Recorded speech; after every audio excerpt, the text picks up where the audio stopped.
बिस्मिल्लाहिर्रहमानिर्रहीम। अस्सलाम वालेकुम। Welcome to my channel.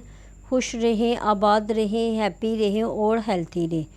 नरम, जूसी और ग्रेवी में लिपटे हुए कोफ्ते खाना किसको पसंद नहीं होते। ऐसे ही आसान कोफ्ते की रेसिपी आज आपके साथ शेयर करने जा रही हूँ। बाज़ लोग कहते हैं कि हमारे कोफ्ते सालन में टूट जाते हैं, नरम और जूसी कोफ्ते नहीं बनते, लेकिन मक्खन मलाई की तरह ये कोफ्ते आज आपको मैं बनाना सिखाऊंगी। दावत को चार चांद लगा देगी ये रेसिपी। ऐसी ये रेसिपी बनकर रेडी होगी, इसलिए रेसिपी को एंड तक ज़रूर देखिएगा और स्किप मत करें।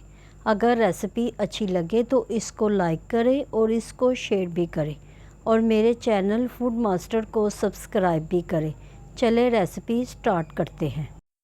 सबसे पहले हम एक चॉपर लेंगे और इसमें 2 मीडियम साइज़ के प्याज जिसको रफली स्लाइस किया है वो शामिल कर दें। 2 से 3 हरी मिर्चें शामिल कर दें। हरी मिर्चें डालने के बाद इसमें धनिया शामिल कर दें। मैंने एक मुट्ठी धनिया लिया है डंडी के साथ। इसको शामिल करने के बाद आपने इन तमाम चीज़ों को अच्छी तरह से चॉप कर लेना है। इसको चॉप करने के बाद अब हम इसमें चिकन शामिल करेंगे। मैंने 750 ग्राम चिकन लिया है। ये चिकन मैं बोनलेस शामिल कर रही हूँ, ठीक है।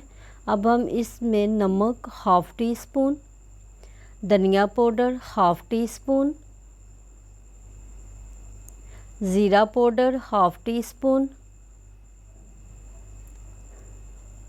काली मिर्च का पाउडर हाफ़ टी स्पून, लाल मिर्च का पाउडर हाफ़ टी स्पून और इसमें 2 चम्मच मैंने मैदे का इस्तेमाल किया है। अगर बेसन है वो शामिल कर दें, नहीं है तो आप मैदा भी शामिल कर सकते हैं। 1 टेबलस्पून मैंने अदरक लहसुन का डालकर इन तमाम चीज़ों को पीस लिया है। अब हमने इसको थोड़ा सा मिक्स करना है और बाद में इसमें अंडा शामिल कर दें। मैंने इसमें हाफ़ अंडे का इस्तेमाल किया है। अंडा डालने के बाद आपने इन तमाम चीज़ों को अच्छी तरह से मिक्स करना है ताकि हमारी तमाम चीज़ें अंडे के साथ अच्छी तरह से मिक्स हो जाए। जब ये अच्छी तरह से मिक्स हो जाए तो अब हम इसके कोफ्ते बना लेंगे। आप इसका साइज़ अपनी मर्ज़ी से रख सकते हैं, लेकिन मैं इसको नॉर्मल साइज़ में इसके कोफ्ते बनाकर रेडी कर लूँगी। मैंने 1 बाय 1 करके तमाम कोफ्ते बनाकर रेडी कर लिए हैं। आप इसका साइज़ अपनी मर्ज़ी से छोटा बड़ा कर सकते हैं।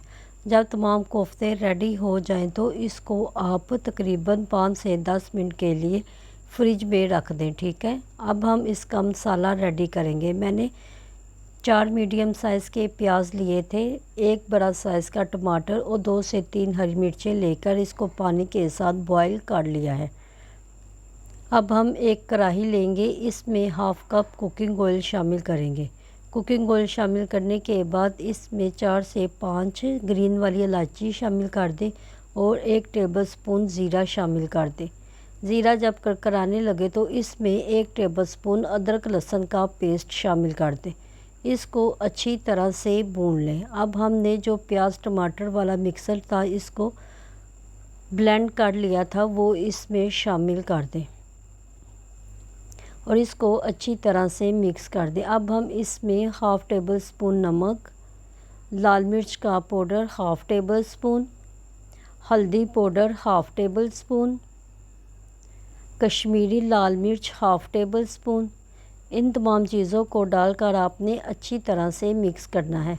नमक मिर्च आप अपने टेस्ट के मुताबिक ऐड कर सकते हैं। हाफ़ टेबल स्पून मैंने इसमें कोरमा मसाला पाउडर शामिल किया है।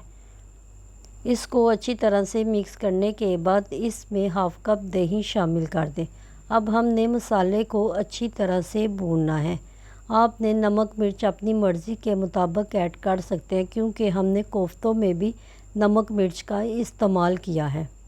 जब हमारा मसाला रेडी हो जाए, तेल सेपरेट होना शुरू हो जाए तो आप इसमें कोफ्ते शामिल कर दें। बाज़ लोग कोफ्तों को फ्राई करके शामिल करते हैं, लेकिन आज मैं आपको इसी तरह कोफ्ते बनाना सिखाऊंगी जो बहुत ही डिलीशियस और इनकी शेप भी बिल्कुल ख़राब नहीं होगी और ना ही ये सालन में जाके टूटेंगे।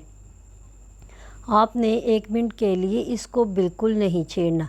बाद में आपने इसको कढ़ाई को ऐसे गोल गोल घुमा लेना है। 1 मिनट तक आपने इसको नहीं छेड़ना। जब 1 मिनट हो जाए तो आपने इसको किसी चम्मच की मदद से इसकी साइड को टर्न कर देना है। आप फ़ौरन ही इसको करेंगे तो साइड चेंज करेंगे तो ये कोफ्ते टूटना शुरू हो जाएंगे, इसलिए इसको 1 मिनट के बाद आपने इसको टर्न करना है। जब तमाम कोफ्तों की साइड चेंज हो जाए तो अब हम इसमें पानी शामिल करेंगे। मैंने 1 गिलास भर कर पानी शामिल किया है, क्योंकि ये चिकन के कोफ्ते हैं इसलिए ये जल्दी ही गल जाएंगे। पानी शामिल करने के बाद आपने इसको हल्के हाथ से इसको अच्छी तरह से मिक्स कर देना है। अब हम इसको थोड़ी देर के लिए तकरीबन 5 से 10 मिनट के लिए कवर करेंगे। 5 से 10 मिनट के बाद देखेंगे हमारे कोफ्ते भी गल गए हैं, हमारी ग्रेवी भी अच्छी बन गई है। इसमें मैंने 2 से 3 टेबलस्पून हरा धनिया शामिल कर दिया है। अब हम इसको थोड़ी देर के लिए कवर करते हैं और हमारे ये बेहतरीन कोफ्ते बनकर रेडी हो गए हैं। अब हम इसको डिश आउट करते हैं। आपने देखा है ना ही कोफ्ते सालन में जाके टूटे हैं और ना ही इसकी शेप ख़राब हुई है और सिल्की स्मूथ इसकी ग्रेवी बनकर रेडी हुई है। आप इसको नान, चपाती, पराठे के साथ इसको सर्व कर सकते हैं। दावत में बनाएंगे तो दावत को 4 चांद लग जाएंगे। अगर फैमिली में बनाएंगे तो आपकी वाह वाह हो जाएगी। अब मैं आपको इसको चेक करके बताती हूँ ये किस कदर नरम, सॉफ्ट और जूसी मक्खन मलाई की तरह ये कोफ्ते बनकर रेडी हुए हैं। उम्मीद है आज की रेसिपी आपको अच्छी लगी होगी। रेसिपी को ज़रूर ट्राई करें और मुझे अपना फ़ीडबैक भी ज़रूर दें। रेसिपी अच्छी लगे तो इसको लाइक करें और इसको शेयर करें। और अगर आप मेरे चैनल पर नए हैं, मेरे चैनल को अभी तक आप लोगों ने सब्सक्राइब नहीं किया तो मेरे चैनल को सब्सक्राइब करें। बेल आइकन को ज़रूर प्रेस किया करें ताकि हर आने वाली वीडियो आप तक पहुंच सके। मिलते हैं नई रेसिपी के साथ। दुआओं में याद रखिएगा। अल्लाह हाफिज़।